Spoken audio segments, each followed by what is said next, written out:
माननीय प्रधानमंत्री से निवेदन करता हूं।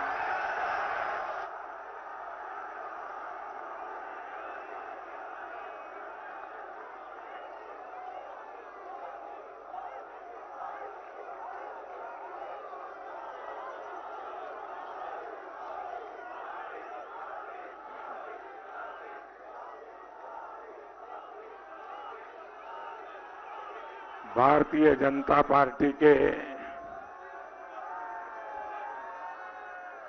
यशस्वी, परिश्रमी अध्यक्ष भाई अमित शाह जी,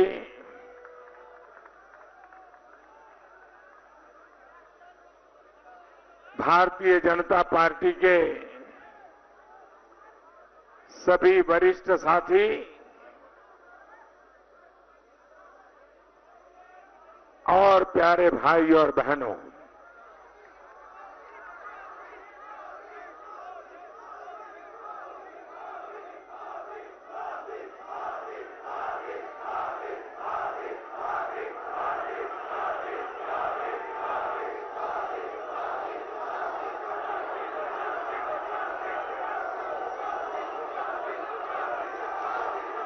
आज स्वयं मेघराजा भी इस विजयोत्सव में शरीक होने के लिए हमारे बीच है।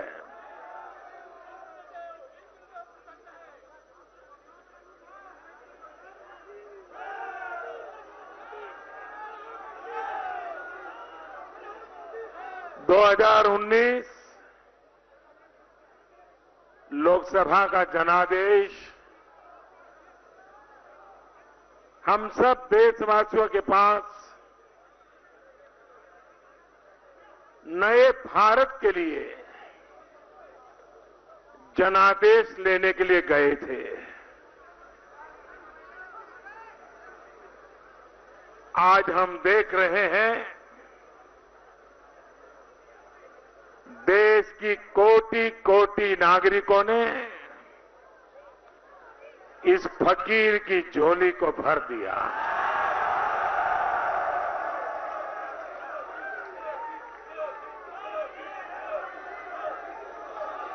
मैं भारत के 130 करोड़ नागरिकों का सर झुका करके नमन करता हूं।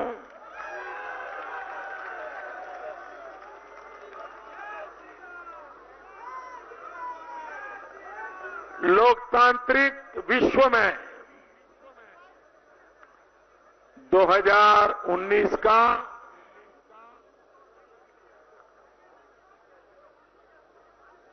ये जो मतदान का सिर्फ आंकड़ा है, ये अपने आप में लोकतांत्रिक विश्व के इतिहास की सबसे बड़ी घटना है। पूरे विश्व की ये सबसे बड़ी घटना है।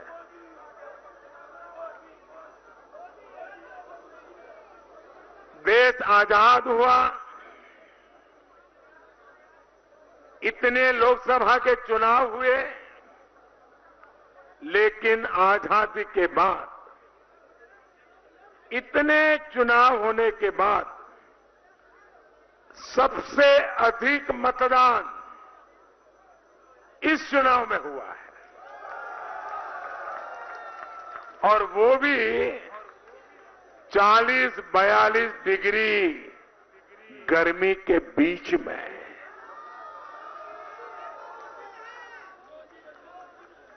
ये अपने आप में भारत के मतदाताओं की जागरूकता, लोकतंत्र के प्रति भारत की प्रतिबद्धता, पूरे विश्व को इस बात को रजिस्टर करना होगा, पूरे विश्व को भारत की लोकतांत्रिक शक्ति को पहचानना होगा। इस अवसर पर मैं इस लोकतंत्र के उत्सव में लोकतंत्र के खातिर जिन जिन लोगों ने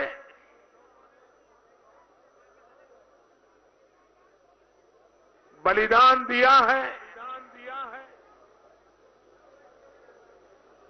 जो लोग घायल हुए हैं, उनके परिवारजनों के प्रति मेरी संवेदना प्रकट करता हूं और लोकतंत्र के इतिहास में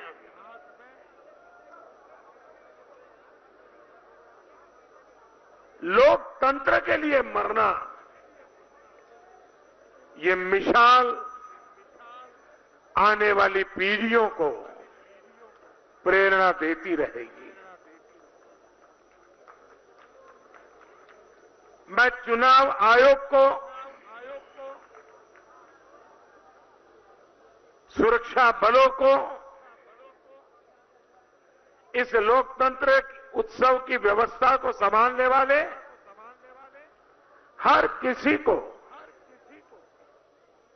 उत्तम तरीके से लोकतंत्र में विश्वास बढ़ाने वाली व्यवस्था देने के लिए, बहुत ही उत्तम तरीके से चुनाव प्रक्रियाओं को संपन्न कराने के लिए हृदयपूर्वक बहुत बहुत बधाई देता हूं।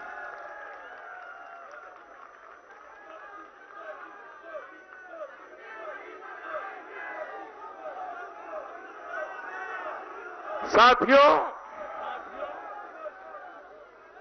जब महाभारत का युद्ध समाप्त हुआ तब श्री कृष्ण से पूछा गया कि आप किसके पक्ष में थे।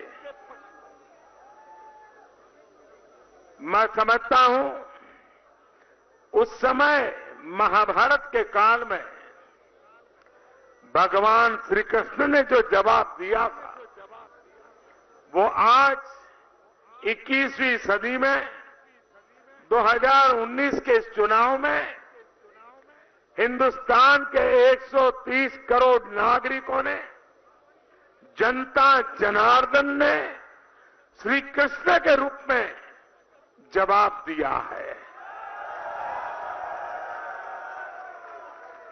आज श्री कृष्ण ने जवाब दिया था कि मैं किसी के पक्ष में नहीं था, मैं तो सिर्फ हस्तिनापुर के लिए, हस्तिनापुर के पक्ष में खड़ा था। आज 130 करोड़ नागरिक श्री कृष्ण के रूप में भारत के लिए खड़े थे, भारत के लिए मतदान किया और इसलिए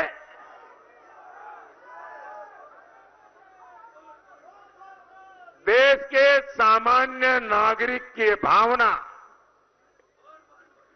भारत के उज्जवल भविष्य की गारंटी है।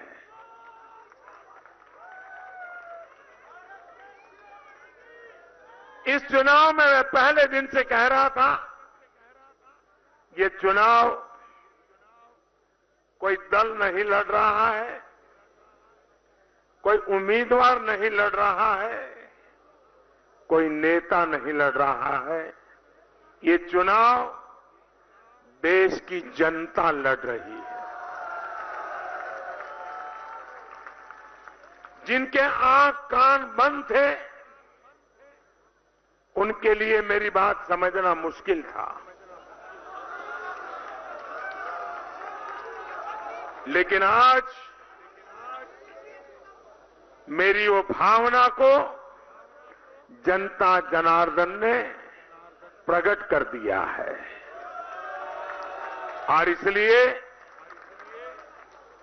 अगर कोई विजयी हुआ है तो हिंदुस्तान विजयी हुआ है।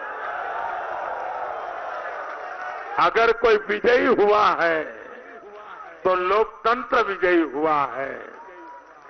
अगर कोई विजयी हुआ है तो जनता जनार्दन विजयी हुई है। और इसलिए हम सभी भारतीय जनता पार्टी के कार्यकर्ता, हम सभी एनडीए के साथी नम्रता पूर्वक इस विजय को जनता जनार्दन के चरणों में समर्पित करते हैं।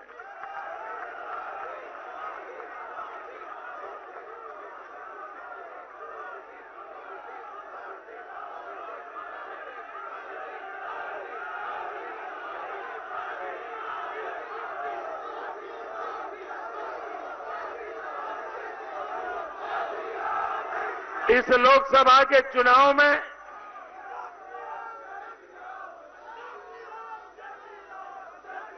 जो विजयी हुए हैं उन सभी विजेताओं को मैं हृदयपूर्वक बहुत बहुत बधाई देता हूं। और सभी विजयी किसी भी दल से जीत करके आए हो, किसी भी पार्श्वभूमि से आए हो, लेकिन देश के उज्जवल भविष्य के लिए प्रतिबद्धता के साथ कंधे से कंधा मिला करके भारत के उज्जवल भविष्य के लिए विजयी सभी प्रतिनिधि आने वाले दिनों में देश की सेवा करेंगे। इस विश्वास के साथ मैं उन सबको शुभकामनाएं देता हूं।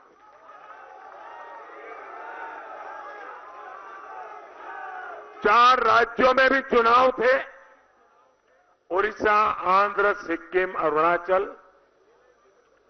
उन विधानसभाओं में जो प्रतिनिधि चुन करके आए हैं, उन राज्यों की जनता ने जिन सरकारों को चुना है, उनको भी मैं बहुत बहुत अभिनंदन करता हूं।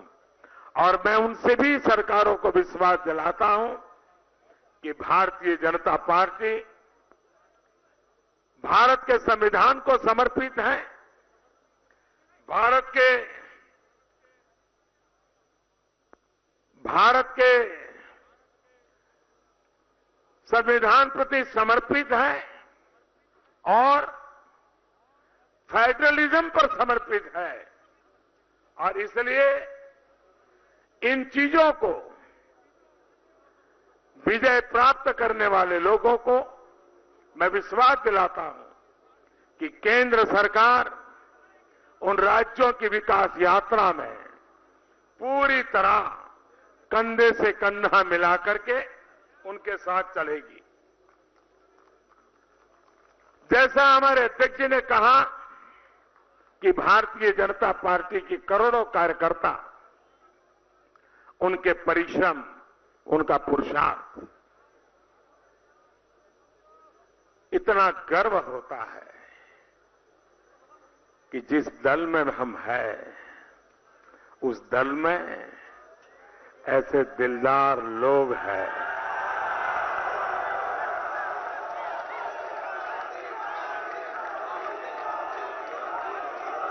कोटि कोटि कार्यकर्ता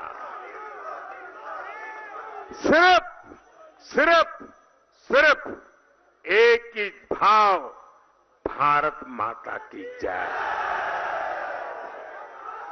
और कुछ नहीं।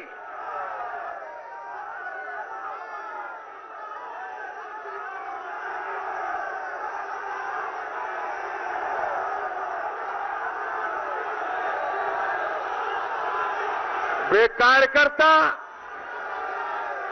वे भारतीय जनता पार्टी परिवार का प्रत्येक साथी कोटि कोटि अभिनंदन का अधिकारी है, जिसने निस्वार्थ भाव से लोकतंत्र का झंडा ऊंचा रखते हुए देश के सामान्य मानवी की आशा आकांक्षाओं की पूर्ति के लिए जी जान से, लोकतांत्रिक तरीके से इस पूरे लोकशाही के उत्सव में शरीक होकर के उसकी आन बान शान बढ़ाने में यशस्वी भूमिका निभाई है।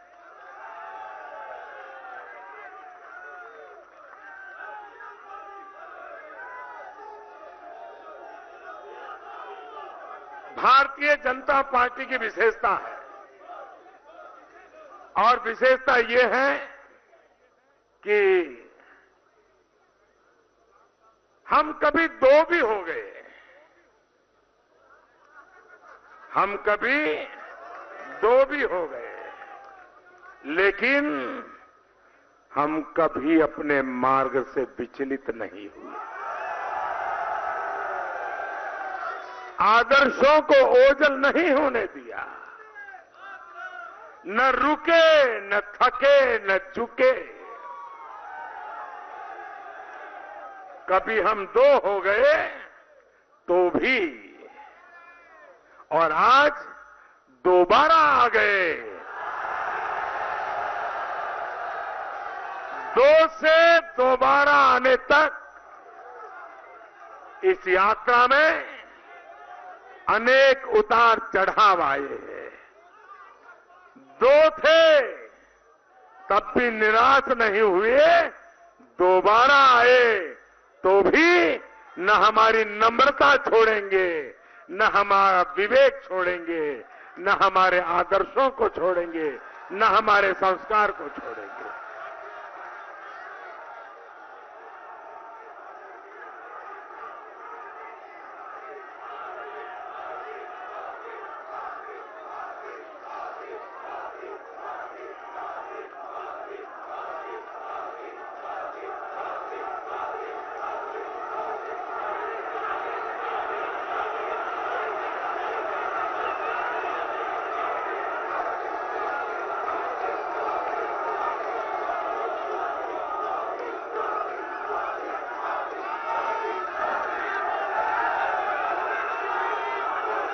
साथियों,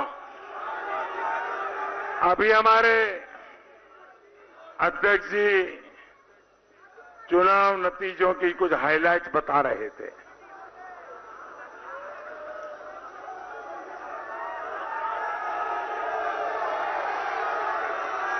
मैं स्वयं आज काफी व्यस्त था, उसके कारण चुनाव नतीजों पर मेरा ध्यान नहीं था और इसलिए मुझे पूरी जानकारी भी नहीं है कि कहां क्या हुआ, कैसे हुआ।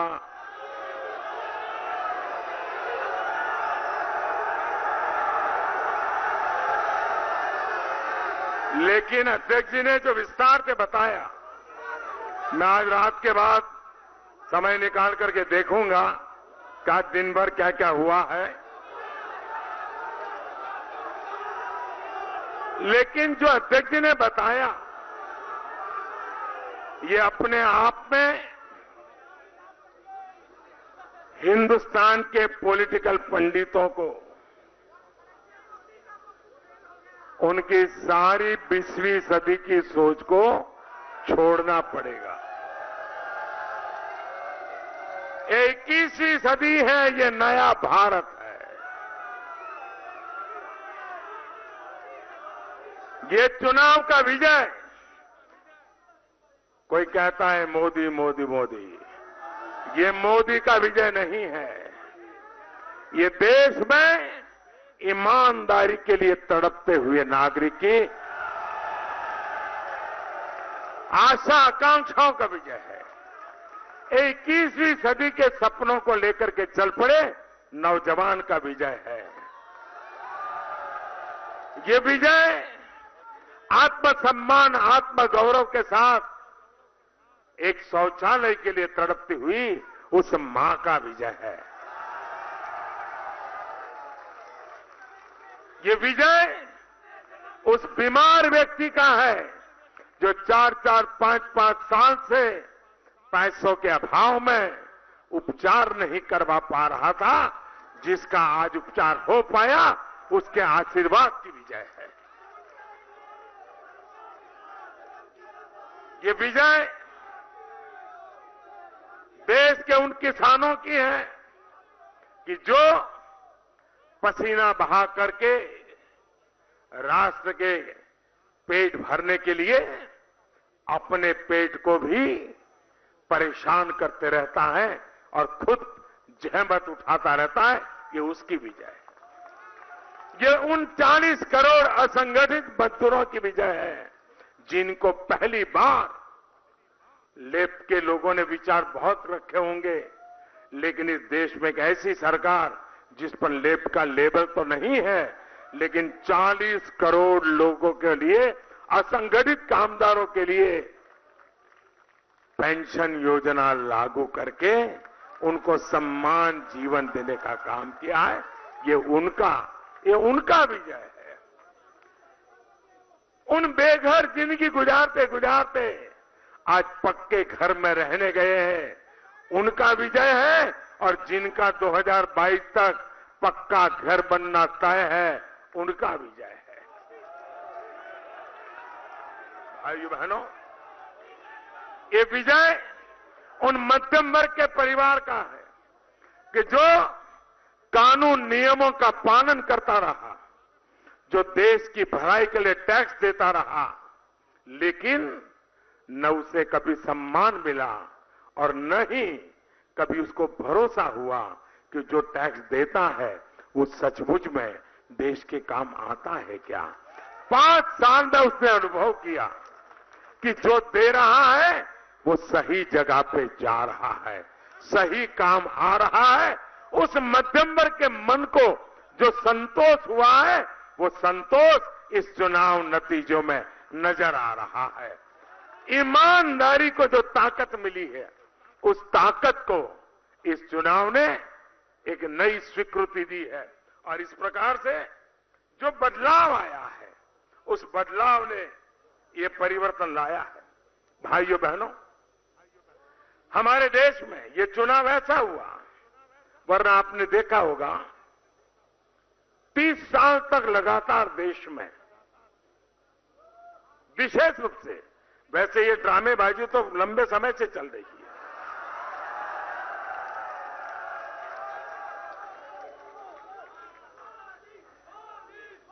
एक ऐसा प्रिंटआउट, एक ऐसा टैग फैशन हो गई थी। कुछ भी करो उसको लगा लो, आपके गंगा स्नान करने जितना पुण्य मिल जाता था। उस टैग का नाम था, और पूरी तरह नकली, उस टैग का नाम था सेक्युलरिज्म।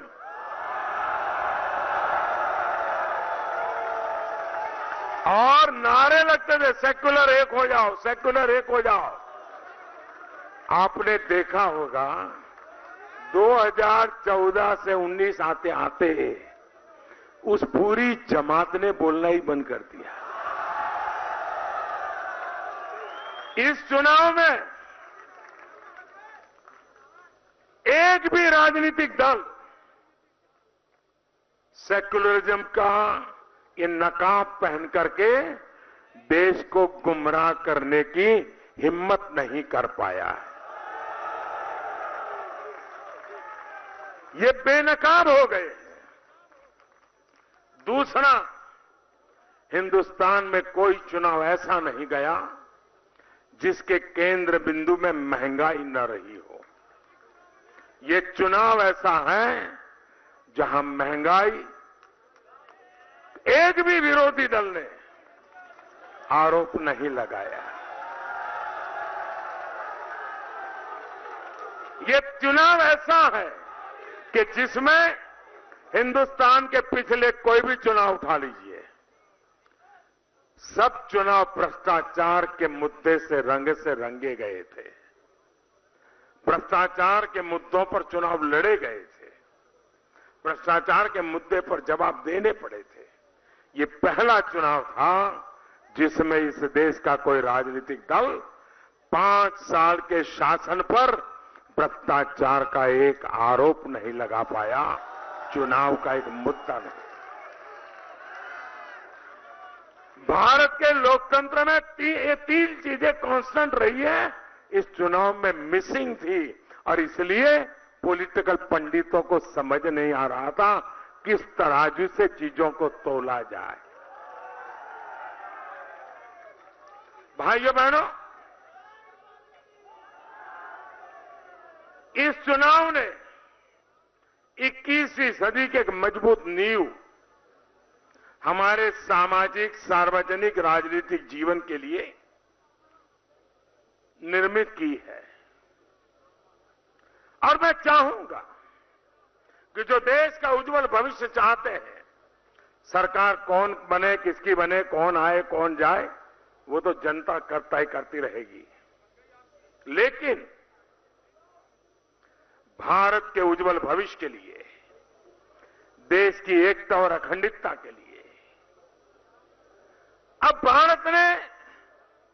भारत की जनता ने इस चुनाव में एक नया नैरेटिव देश के सामने रख दिया है।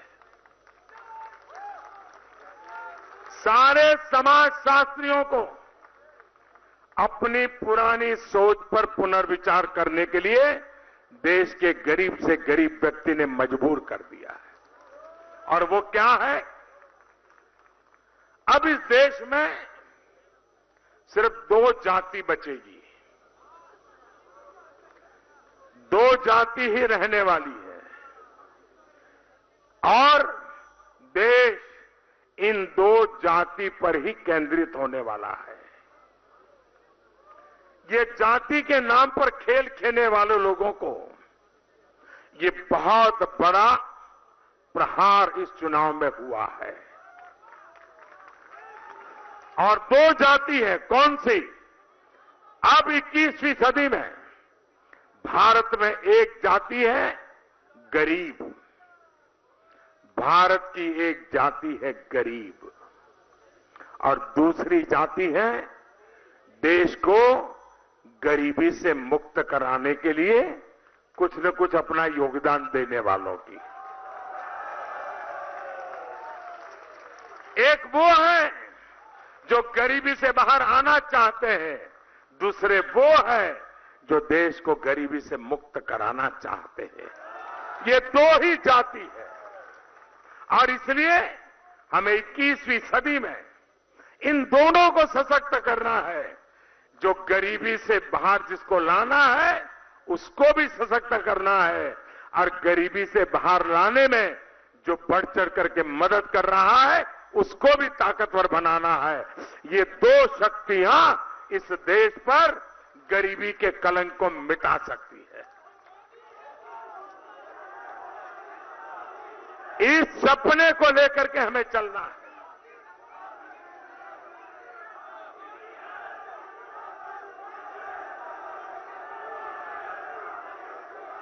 दोस्तों, ये चुनाव इसलिए महत्वपूर्ण है कि इसी कालखंड में ये 2019 से 2024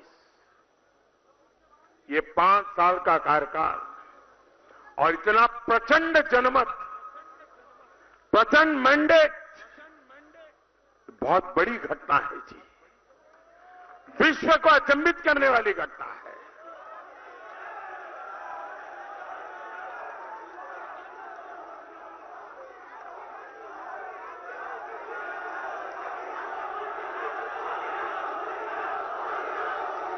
पल भर याद कीजिए,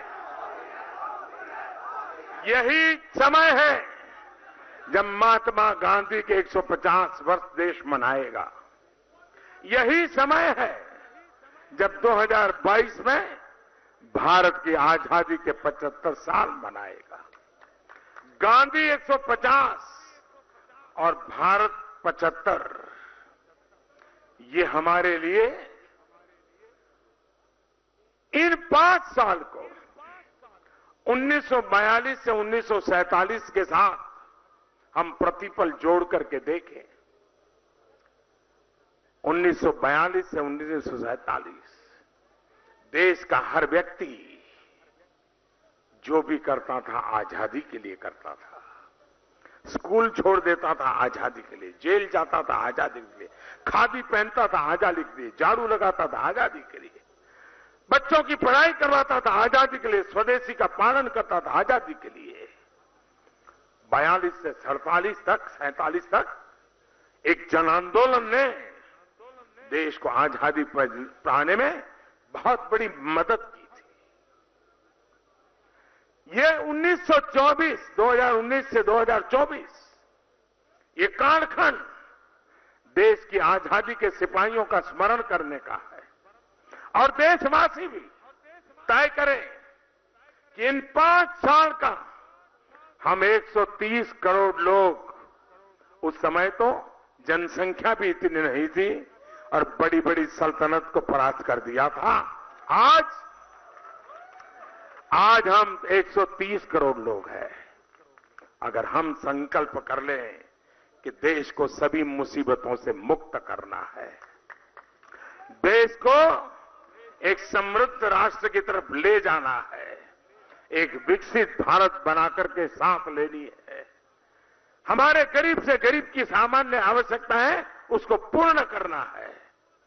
अगर 2019 से 2024 जो स्पिरिट आजादी का था, वो स्पिरिट समृद्ध भारत के लिए बन जाए, स्वतंत्र भारत का वो स्पिरिट समृद्ध भारत का स्पिरिट बन जाए, 2024 के पहले देश को हम नई ऊंचाइयों पर ले जा सकते हैं।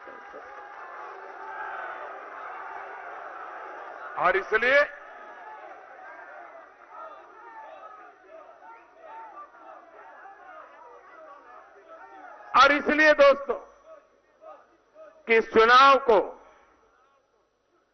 हमें नम्रता से स्वीकारना है। हम सरकार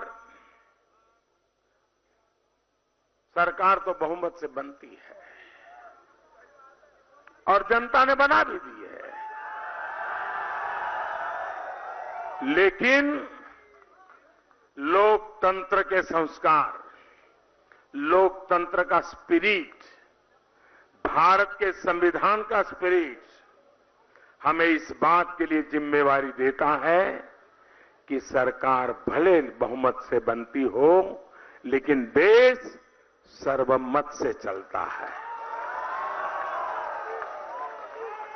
और इसलिए मैं आज सार्वजनिक रूप से कहता हूं, चुनाव में क्या हुआ, कैसे हुआ, कौन बोला, क्या बोला, मेरे लिए वो बात बीत चुकी है। हमें आगे देखना है, हमें सबको साथ लेकर के चलना है। हमारे घोर विरोधी होंगे, उनको भी साथ लेकर चलना है, देश हित के लिए चलना है। और इतना बड़ा प्रचंड बहुमत के बाद भी पूरी नम्रता के साथ चलना है, लोकतंत्र की मर्यादाओं के बीच चलना है। संविधान यही हमारा सुप्रीम है, उसी के छाया में, उसी के हर शब्द के भाव को पकड़ते हुए हमें चलना है।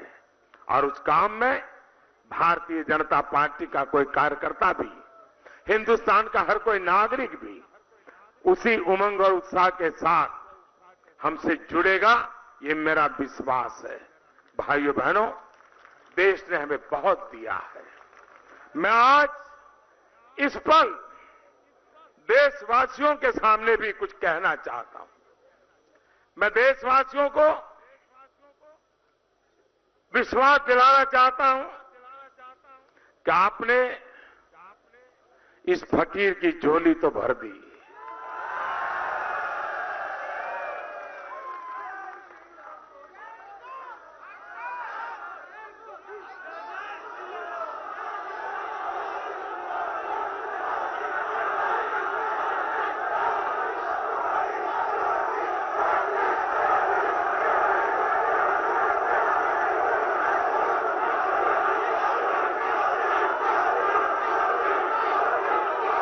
मेरे प्यारे देशवासियों, आपने इस फकीर की झोली भर दी है। बड़ी आशा अपेक्षा के साथ भरी है, मैं जानता हूं। आपकी आशा आकांक्षा, आपके सपने, आपके संकल्प, बहुत कुछ इसके साथ जुड़ा हुआ है। मैं इसकी भली भांति इस गंभीरता को समझता हूं, लेकिन मैं देश को कहूंगा कि आपने 2014 में मुझे ज्यादा जानते नहीं थे, लेकिन आपने भरोसा किया। 2019 में आपने मुझे ज्यादा जानने के बाद उसमें और ज्यादा ताकत डाली।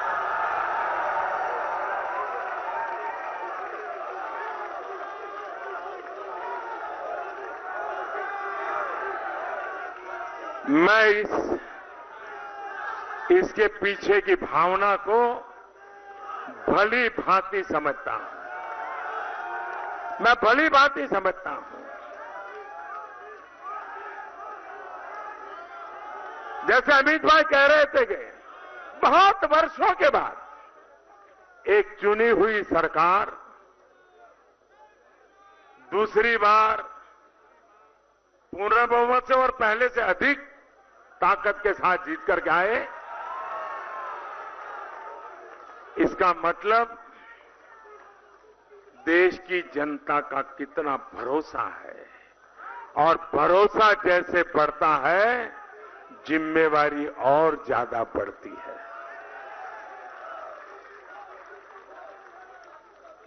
और इसलिए मैं देशवासियों को कहना चाहूंगा कि आपने मुझे जो दायित्व दिया है,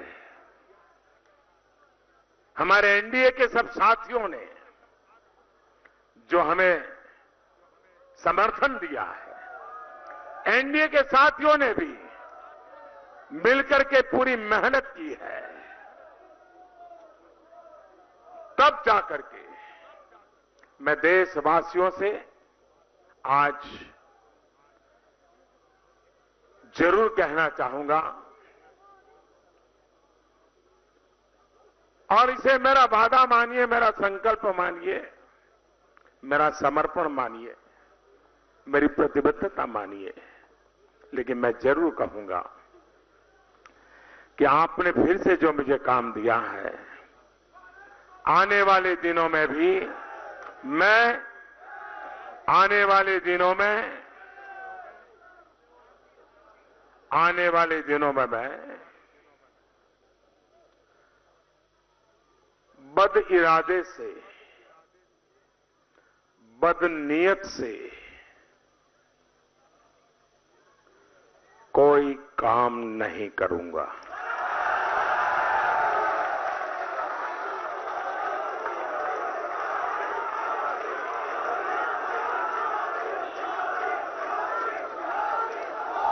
काम करते करते गलती हो सकती है, लेकिन बद इरादे से, बदनीयत से मैं कोई काम नहीं करूंगा। दूसरा देशवासी, आपने मुझे इतना बड़ा भरोसा, इतनी बड़ी जिम्मेवारी दी है, तब मैं देशवासियों को फिर से कहूंगा कि मैं मेरे लिए कुछ नहीं करूंगा।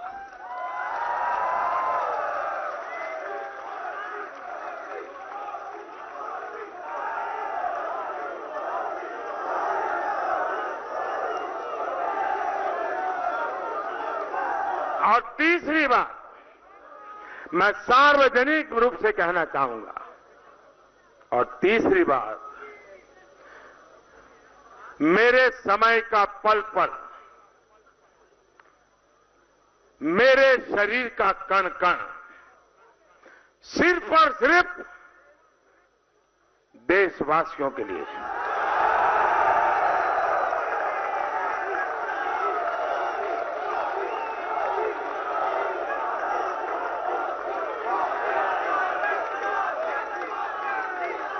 मेरे देशवासी, आप जब भी मेरा मूल्यांकन करें, इन 3 तराजू पर जरूर मुझे कसते रहना। कभी कोई कमी रह जाए तो मुझे कोसते रहना। लेकिन मैं देशवासियों को विश्वास दिलाता हूं कि मैं सार्वजनिक रूप से जो बातें बताता हूं उसको जीने के लिए भरपूर प्रयास करूंगा। मैं आज हमारे राष्ट्रीय अध्यक्ष,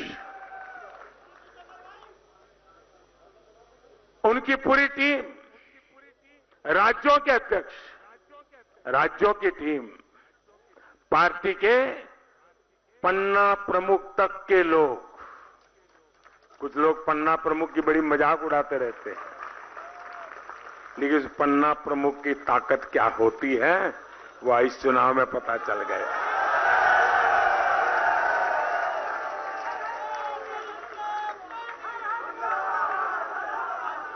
पन्ना प्रमुख से लेकर के राष्ट्रीय प्रमुख तक इन लक्षावधि कार्यकर्ताओं को, उनके परिश्रम को, उनकी प्रतिबद्धता को एक बार हृदय से बहुत बहुत अभिनंदन करता हूं, बहुत बहुत धन्यवाद करता हूं। धन्यवाद। मेरे साथ बोलिए, भारत माता की, भारत माता की, भारत माता की, भारत माता की। वंदे वंदे वंदे वंदे वंदे वंदे वंदे वंदे वंदे वंदे।